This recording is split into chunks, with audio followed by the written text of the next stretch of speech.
কি রে, রাস্তার দেখে শুনে চলাফেরা করে পাইস না? শরীরের সাথে ধাক্কা লাগিস, ক্যাঙ্গা করে চলিস? চোখ কি তোর কপালত নাকি? আমি বুঝতে পারিনি চাচা, আমার ভুল হয়ে গেছে, আমার ক্ষমা করে দেন। চোখ কপালে তুলে হাঁটলে দেখবো কেমনে?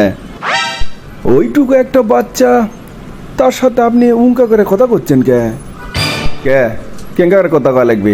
ব্যবহার কি আপনার থেকে আমার শেখা লাগবে নাকি? শোনেন, আমাদের শিক্ষা কিন্তু এটা না।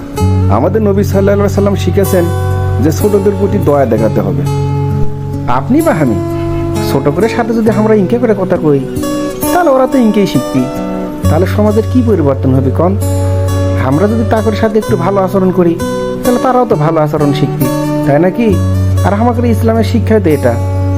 কথা আপনি ঠিকই কথা, আসলে আমারই ভুল হয়ে গেছে। আমাদের সকলের উচিত যে ছোট করে সাথে ভালো ব্যবহার করা উচিত, যাতে ওরা শিখতে পারে। যা হোক, ভুল হয়ে গেছে, এরপর আর এরকম হবি না। যাক, আপনি যে আপনার ভুল বুঝে পারছেন, এই জন্য ধন্যবাদ।